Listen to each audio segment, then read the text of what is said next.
hadir dalam kegiatan kita siang ini, di mana saya akan mempresentasikan terkait komunitas belajar. Dalam kegiatan kita untuk peningkatan kinerja sekolah kita, seorang kepala sekolah harus membentuk komunitas belajar sekolah. Dan saya minta perwakilan teman-teman kita untuk bisa mempelajari diri, tetapi refleksi ini akan disampaikan atau ditarakan langsung. Sebagai eksplorasi konsep, saya akan memaparkan materi apa itu komunitas belajar sekolah dan tujuannya apa, manfaatnya apa, dan kegiatan ini apa yang menjadi dampak untuk sekolah di SD Impres ND14 ini. Saya sangat mengharapkan dalam kegiatan refleksi ini kita saling memberikan umpan balik. Kita punya kesepakatan kelas. Saya beri kesempatan kepada Bapak Ibu untuk mengutarakan apa saja kesepakatan kelas kegiatan kita siang ini. Salam saya Ibu. Ya Pak Upik, saya persilakan. Hadir tepat waktu. Mendengarkan materi yang disajikan dengan seksama. Acungkan tangan sebelum menjawab. Ibu Yus, Mendengar teman berbicara. mendengar saat teman berbicara. Jangan meninggalkan ruangan saat kegiatan belum selesai. Terima kasih. Dengan kesepakatan yang sudah kita utarakan dalam kegiatan ini, kita perlu guru dan kepala sekolah. Itu poin yang sangat penting. Dan pada kesempatan ini saya mengajukan beberapa pertanyaan. Harapkan Bapak Ibu untuk memberikan jawaban atas pertanyaan saya ini berdasarkan pengalaman kegiatan kita selama ini. Bagaimana efektivitas kegiatan komunitas belajar pada sekolah kita? Mungkin ada yang bisa memberikan tanggapan? Ibu Justina. Terima kasih. Efektivitas kegiatan komunitas belajar oleh kita sudah dilaksanakan dalam kerja kelompok guru atau dalam badan KKG, baik di tingkat sekolah, tingkat gugus, bahkan di tingkat kecamatan. Terima kasih sudah melakukannya. Lalu bagaimana efektivitas yang sudah kalian lakukan dalam KKG, baik di sekolah atau antar sekolah, dalam tingkat gugus, tingkat kecamatan? Apakah itu sudah aktif? Apakah itu sudah aktif? Sudah. Terima kasih. Nah, pertanyaan yang kedua, aktivitas komunitas belajar kita memanfaatkan platform Merdeka Mengajar. Ya, Ibu Feni. Ya. Efektivitas komunitas belajar memanfaatkan platform Merdeka Belajar Sekolah ini, ya kita sudah memanfaatkan PMM melalui video inspirasi, pelatihan mandiri maupun webinar di PMM, sehingga dari ada guru-guru di SDIN 14 ini sudah mempunyai aksi nyata, bahkan ada yang sudah mendapatkan sertifikat. Luar biasa. Inilah guru hebat, guru yang sudah memanfaatkan yang baik, membantu kita guru, mengingatkan kita menjadi contoh dengan berbagai macam contoh-contoh, berbagai praktik baik atau video inspirasi agar kita bisa terapkan dalam komunitas, bahkan dalam pembelajaran di kelas. Anda berperan sebagai apa? Saya dalam komunitas belajar di SD Impres ND14. Terima kasih. Tepuk tangan untuk Bapak saya sebagai ketua. Lalu yang wakil ketuanya? Saya sebagai wakil ketua KKG. Ibu Margareta Novi sebagai wakil ketuanya. Tepuk tangan. Lalu apa lagi? Sekretaris. Iya, Ibu Eva.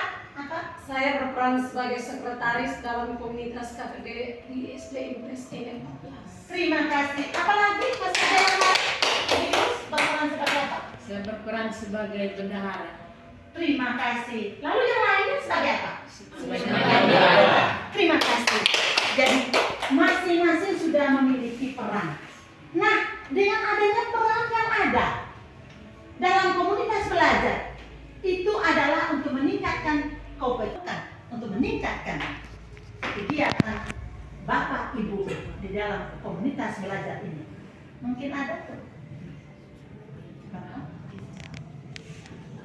Oh ya, peran komunitas belajar di SD Impres ND 14 ini harus memiliki visi dan misi, dan visi dan misi itu harus dipajangkan. Terima kasih. Nah, punya visi dan misi, yaitu visi misi apa? Visi misi komunitas belajar SD Impres ND 14. Mantap. Mungkin ada yang lain? Memiliki struktur organisasi dan jadwal. Memiliki struktur organisasi dan jadwal. Terima kasih. Sekolah kita SD Impres ND 14 ini sudah memiliki kegiatan dalam komunitas belajar. Nah, dengan peran-peran yang Bapak Ibu sudah jawabkan tadi, sudah beritahu kepada kita yang hadir pada kesempatan ini. Apa peran yang untuk meningkatkan kompetensi Bapak Ibu semua ini? Bagaimana perannya? Yang pertama, melalui diskusi kelompok. Yang kedua, mendatangkan narasumber dalam pelatihan-pelatihan. Yang ketiga, saling berbagi, berkolaborasi. Pelatihan mandiri di sekolah ini juga sudah mengikuti IHT. Iya, terima kasih. Betul. Betul. Sekali lagi kita tepuk tangan untuk kita. Mari Bapak Ibu, pasti dalam hati kita masing-masing kita akan bertanya, seperti apa komunitas belajar sekolah itu? Saya sebagai kepala sekolah akan memaparkan materi tentang pengembangan komunitas belajar berdasarkan konsep 4 pilar. Konsep komunitas belajar menurut Brian Pedi. Nah, mari kita lihat. Sekelompok guru, tenaga kependidikan, dan pendidik lainnya yang memiliki semangat kepedulian yang sama terhadap transformasi pembelajaran dalam implementasi kurikulum merdeka dan ingin menerapkan kurikulum merdeka dengan lebih baik di sekolah kita ini. Nah, apakah komunitas belajar sekolah ini punya tujuan? Iya, punya tujuan. Mari kita lihat, ada 5 tujuan utama membangun komunitas belajar. Yang pertama, mengedukasi. Yang kedua, mendukung dengan merancang interaksi dan kolaborasi antar anggota komunitas. Yang ketiga, membina anggota kelompok untuk mulai belajar dan belajar secara berkelanjutan. Yang keempat, mendorong anggota untuk mempromosikan pekerjaan dari anggota melalui saling berbagi praktik baik dan kita berdiskusi. Tujuan yang kelima, mengintegrasikan pembelajaran yang didapatkan melalui komunitas dalam pekerjaan sehingga berdampak pada peningkatan hasil belajar. Dengan melihat kelima tujuan itu, konsep pengembangan komunitas belajar dalam sekolah yang secara khusus adalah SD Impres ND 14, komunitas belajar guru di sekolah merupakan sebuah kelompok atau komunitas yang terbentuk di lingkungan sekolah. Mari kita lihat. Ada 5 manfaat pengembangan komunitas belajar. Yang pertama, pertukaran pengalaman atau lebih keren dikatakan apa? Praktik baik.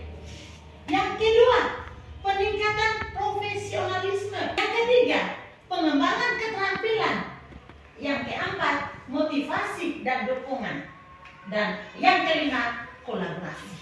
Guru-guru memiliki pengalaman, berbagi pengalaman, pengetahuan dan praktik terbaik mereka dalam mengajar. Sekali lagi, di dalam poin pertama, pertukaran pengalaman atau praktik baik. Kita guru ini berbagi pengalaman, berbagi pengetahuan di dalam kita melakukan pembelajaran. Dengan saling berbagi, kita dapat belajar satu sama lain. Profesionalisme. Komunitas belajar guru dapat membantu meningkatkan profesionalisme dalam bidang pendidikan. Guru-guru dapat mempelajari tren terkini dalam pendidikan. Informasi terbaru yang paling tren, manfaat pengembangan keterampilan.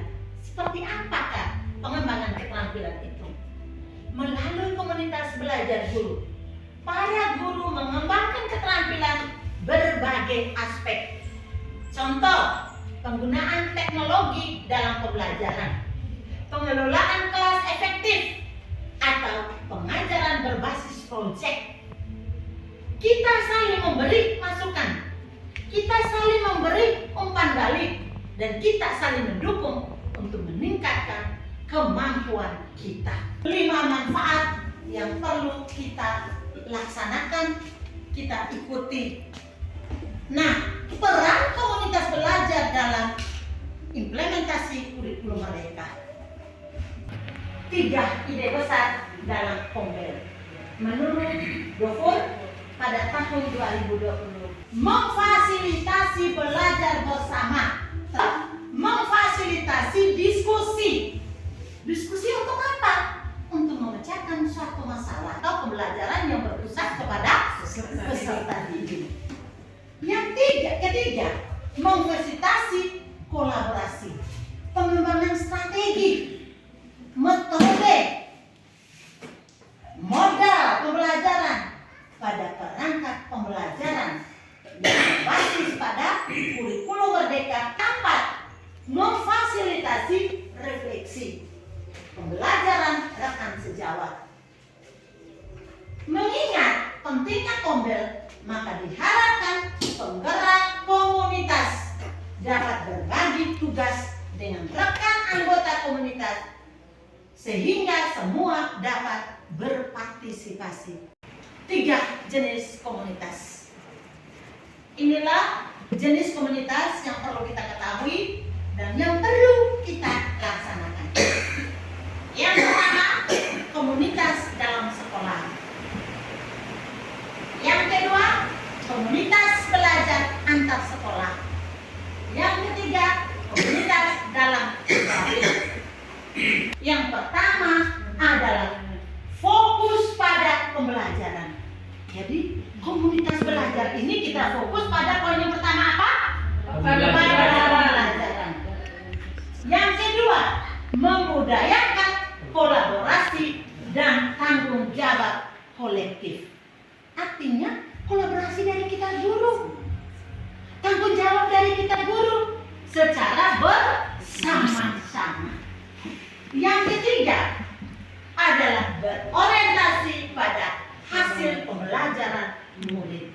Inilah 3 poin penting yang perlu kita lakukan di dalam kita komunitas belajar di sekolah, antar sekolah, ataupun daring. Nah, ada pertanyaan-pertanyaan. Kombel yang fokus pada pembelajaran. Apabila guru dan tenaga kependidikan menjawab pertanyaan, 4 pertanyaan kritis. Apa yang kita harapkan murid seharusnya pelajari? Bagaimana kita tahu jika mereka telah benar-benar belajar? Bagaimana respon kita saat mereka tidak belajar? Bagaimana respon kita saat mereka sudah dapat mempelajarinya? Keempat poin ini adalah menjadi ide gagasan pokok kita untuk kita terapkan dalam komunitas belajar di sekolah kita. Next, membudayakan kolaborasi dan tanggung jawab. Kegiatan pembelajaran di sektor pendidikan akan lebih optimal jika guru teknik dapat berkolaborasi. Contoh kecil di dalam komunitas belajar, kita pikirkan di SD punya 3 fase. Masih ingat fasenya? Siapa yang tahu? Ya, Ibu Penny. Fase A kelas 1 dan kelas 2. Bagus. Fase B, Ibu Eva?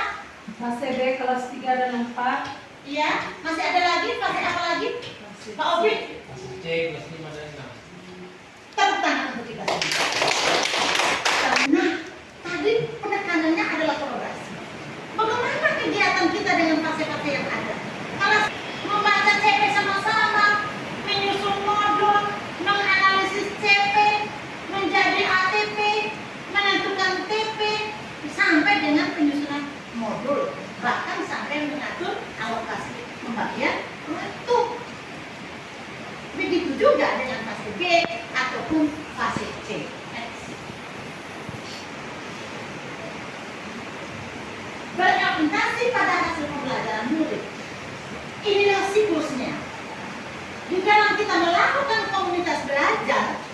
dengan 3 ide pokok besar tadi, kita mulai pikirkan ada 4 langkah, 4 siklus. Pertama, sama-sama, refleksi awal, artinya kita melakukan refleksi dari pengalaman. Selanjutnya kita membuat perencanaan. Dari perencanaan kita melakukan implementasi, kita kerja. Dari hasil implementasi kita perlu melakukan evaluasi. Sekali lagi, ini penekanan poin penting. Siklus dalam komunitas. Kita refleksi awal. Refleksi berdasar pengalaman. Dari refleksi kita membuat satu perencanaan. Dengan perencanaan kita melakukan aksi atau implementasi. Hasil implementasi perlu dievaluasi. Sepakat bisa lakukan itu? Bisa. Mantap. Guru hebat. SD Impres ND 14 hebat. Komunitas belajar sekolah dibentuk. Komunitas belajar sekolah dibentuk. Semangat. Semangat. Nah, inilah 4 pilar di dalam kita memiliki komunitas belajar sekolah. Yang pertama, kita memiliki visi bersama. Mengapa kita ada? Yang kedua, kita memiliki misi bersama. Kita berharap menjadi apa? Kita memiliki nilai bersama. Apa komitmennya? Kita memiliki tujuan bersama. Tujuan apa yang ingin dicapai? Misi untuk menjawab visi. Nah, kita memiliki misi, kita harus memiliki nilai kerjasama. Dengan kerjasama kita punya tujuan untuk mencapai suatu yang kita harapkan. Dalam pengembangan visi ini adalah apa? Kemarin sudah dipresentasikan apa itu visi. Visi ini adalah suatu gambaran. Gambaran jangka panjang. Lalu dalam visi kita memberikan arah dan inspirasi. Dengan visi kita memberikan gambaran yang jelas. Kita memiliki pengembangan visi mencakup elemen inspirasional dan berorientasi ke depan. Kita mencerminkan pemikiran yang inovatif, yang ambisi untuk mencapai perubahan yang positif. Menjadi komunitas belajar guru yang dinamis, memiliki pengaruh yang mendorong pengembangan profesional yang berkelanjutan dengan inovasi dalam pengajaran dan relevan bagi semua siswa. Bapak Ibu, apa di benak kita masing-masing? Kita sudah bisa konsep? Bisa. Kita sudah bentuk komunitas. Buat kita punya visi. Kita mulai dalam pengembangan visi. Sudah kita baca bersama. Ini ada pengembangan misi. Seperti apa itu pengembangan misi? Yang pertama, terintegrasi dengan visi. Pastikan misi ini punya erat kaitannya dengan visi Ombel. Yang kedua, identifikasi fokus utamanya. Kita tentukan tujuan utama. Kita sertakan nilai-nilai inti. Dalam hal ini yang lagi kita pikirkan bersama, nilai-nilai yang terkandung dalam profil pelajar Pancasila. Nah, di dalam kita memiliki visi dan misi, kita juga perlu mengembangkan nilai. Nilai-nilai apa yang harus kita ciptakan, yang harus kita kembangkan? Yang pertama adalah sama-sama profesionalisme, semangat belajar, kolaborasi, keterbukaan, pelayanan kepada siswa, nalar kritis, inovasi, integritas, penghargaan terhadap keberagaman, kepedulian terhadap perkembangan siswa. Nah,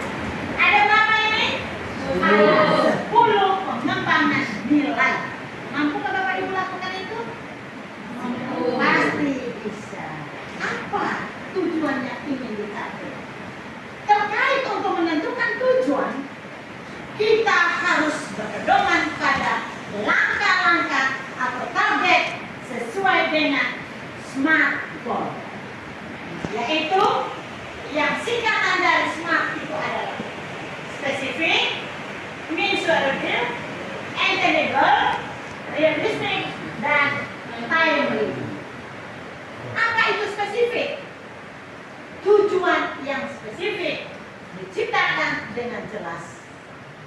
Jadi kita di dalam menyusun tujuan itu memiliki apa yang bisa dicapai atau yang bisa dijangkau. Lalu realistik. Tujuan harus relevan dengan kondisi keadaan sekolah kita. Dalam hal ini kondisi keadaan guru itu sendiri. Yang terakhir adalah timely, tepat waktu. Tadi kita sudah sepakat bersama di dalam satu kegiatan apa saja harus tepat waktu. Pengembangan tujuan bersama. Kita tinjau visi dan misi. Cari spesifik, dapat terukur. Realistis, waktu yang tepat, berkelanjutan dan berurutan. Itulah harapan untuk mencapai suatu tujuan. Terima kasih Bapak Ibu.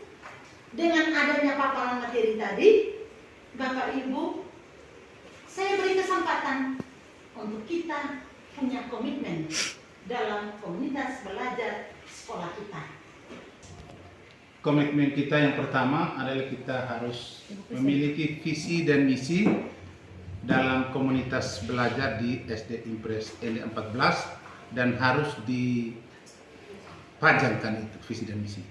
Terima kasih, mari kita beri aplaus untuk Bapak. Sekolah memiliki visi misi komunitas belajar sekolah. Ingat, tadi Bapak sudah punya komitmen mengusulkan harus pajang. Mantap. Yang lain lagi. Struktur, organisasi, dan memiliki jadwal. Memiliki struktur organisasi dan jadwal. Kira-kira kapan jadwal itu kita buat? Di setiap hari Sabtu jam ke-6, jam ke-7. Nah, Pak Opik sudah usulkan jam ke-6 dan ke-7 pada setiap hari Sabtu. Sepakat? Sepakat. Mantap. Yang lain lagi, mungkin masih ada lagi. Ibu. Ya, Ibu Eva. Dalam melaksanakan komunitas belajar, kita juga harus yang pertama hadir tepat waktu, yang kedua aktif dalam komunitas belajar, yang ketiga bertanggung jawab dan berkolaborasi, yang keempat berbagi praktik baik, dan yang kelima bekerja sesuai dengan fase-fase. Mantap. Ini Bapak Ibu sudah memberikan komitmen bersama. Mari dengan komitmen ini kita laksanakan agar komunitas belajar sekolah kita itu ke depannya lebih baik. Ini yang perlu kita catat dan kita ketahui bersama. Yang pertama adalah membentuk tim kecil. Di KKG ada tim kecil tidak? Ada. Nah, di Kombel juga harus memiliki tim kecil. Yang kedua, dengan siklus yang tadi sudah disampaikan, ada 4 siklus. Refleksi awal, perencanaan, implementasi, dan evaluasi. Ini contoh praktik baik pengembangan Kombel di sekolah. Jadi dalam tugas dan tanggung jawab sebagai kepala sekolah melakukan analisis situasi Kombel. Yang kedua, bentuk tim. Yang ketiga, FGD. Siapa yang tahu FGD itu? Fokus, program, jadwal. Lalu yang berikut, implementasi program yang sudah kita susun. Yang keenam, refleksi. Yang ketujuh, kita melakukan perbaikan. Setelah kita bentuk tim, kita menelaah data hasil belajar. Yang ketiga, kita memberikan sosialisasi pentingnya Kombel. Kita sosialisasi kepada siapa? Kepada orang tua. Kita sosialisasi juga kepada murid sebagai warga sekolah. Yang keempat, kita memasukkan kegiatan Kombel pada jam efektif dan berbagi praktik dan menciptakan lingkungan belajar yang ramah guru. Jadi ada berapa ini tahap membangun Kombel di sekolah? 5. Dengan tahap ini mari kita mulai. Jadi pulang sebentar, sebagai tindak lanjut, kita mulai bentuk sudah tim, kita mulai pikirkan visi misi, kita mulai mendata data siswa, dia punya siklus atau praktik baik pengembangan kombel di sekolah kita. Saya beri tugas kepada Ibu Sekretaris, tadi Ibu Eva sebagai sekretaris, saya minta yang tulisan ini, gambar ini tempel di dinding atau pajang, baik di kelas maupun di ruang kombel sekolah kita. Pengembangan kombel tadi sudah disampaikan, ada 3 kombel yang perlu dikembangkan. Yang pertama di sekolah, yang kedua antar sekolah, dan yang ketiga secara daring. Nah, di dalam pengembangan kombel antar sekolah, Bapak Ibu sudah tahu, berarti guru-guru itu kita libatkan dari sekolah lain juga. Nah, siklus inquiry kombel antar sekolah sama, yaitu refleksi awal, perencanaan, implementasi, dan evaluasi. Next, dalam pengembangan kombel antar sekolah, refleksinya itu pada tahap awal dilakukan asesmen kebutuhan belajar guru TNB. Next, kita lihat pada perencanaan, berarti satu komunitas antar sekolah punya perencanaan bersama. Selain dalam perencanaan, implementasi setelah berdasarkan perencanaan atau program yang kita buat bersama dengan sekolah lain, kita melakukan kolaborasi. Dan di saat kita berkolaborasi, semua guru punya perencanaan berdasarkan kebijakan bagi kepala sekolah atau pendampingan sekolah bagi pengawas sekolah. Next, dan terakhir adalah evaluasi. Evaluasi ini setelah implementasi di kelas, sekolah masing-masing para GTK kembali ke komunitas untuk mendiskusikan hasil implementasi tersebut. Dari hasil diskusi kita bisa mengetahui apa yang sudah dikatakan tercapai, apa yang belum, sehingga yang perlu kita lakukan adalah tindak lanjut. Di dalam kegiatan komunitas kita ketahui bersama perlu ada peran pemangku kepentingan dalam pengembangan kombel. Siapa saja yang menjadi pemangku kepentingan itu adalah pemerintah pusat, pemerintah daerah, karena kita sekolah negeri ini dan melalui yayasan, kita berperan aktif adalah orang tua dan mitra pembantu. Jadi kita di yayasan dengan BCD juga, dan sampai orang tua dan mitra pembantu. Lalu apa pentingnya dengan adanya para pemangku komite belajar, yaitu sebagai pembuka peluang berjalan. Yang kedua, berbagi data informasi dan praktik baik. Yang ketiga, sebagai kampanye publik, berarti menyebarluaskan kepada orang lain. Dan yang terakhir, monitoring dan evaluasi. Nah, inilah poin-poin penting yang perlu kita pelajari, kita ingat, dan kita laksanakan. Akhirnya, sebelum kita mengakhiri kegiatan kita, saya memberikan kesempatan kepada Bapak Ibu untuk kita saling berbagi dan memberikan masukan dalam bentuk umpan balik menyangkut paparan kegiatan saya pada siang ini. Untuk Bapak Ibu saya persilakan. Baik, terima kasih Ibu atas waktu yang diberikan. Setelah saya menyimak materi yang disampaikan oleh Saya Ibu, duduk ya. Ya, materi yang disampaikan oleh Ibu tentang komunitas belajar di SDI Presiden 14, maka di dalam benak saya bahwa komunitas ini sangat diperlukan di dalam kegiatan belajar mengajar, terutama di kurikulum Merdeka di SDI Presiden 14. Nah, mungkin ada lagi strategis lain selain diterapkan ini, sehingga komunitas ini benar-benar berjalan sesuai dengan yang direncanakan. Mungkin ada kiat-kiatnya lagi. Baik, itu saja saya kembalikan. Terima kasih Bapak Mukhayat, punya kesan yang sangat baik bahwa kombel itu penting. mari kita pikirkan bahwa dengan kode ini perlunya ada kolaborasi yang disampaikan tadi. Nah, mungkin masih ada yang lain? Bagaimana perasaan Bapak Yoris dengan kegiatan kita hari ini? Perasaan setelah saya mendengarkan atau menerima materi dari Ibu Kepala Sekolah SD ND 14, saya merasa ilmu baru bagi saya untuk pelajari dan saya bisa menjabarkan kepada anak didik saya. Hanya itu saja saya kembalikan. Ungkapkan perasaannya bahwa dengan materi tadi dia senang. Bagaimana Bapak Ibu juga senang? Senang. Nah, apa penting kembali ini untuk kita masing-masing? Sangat penting.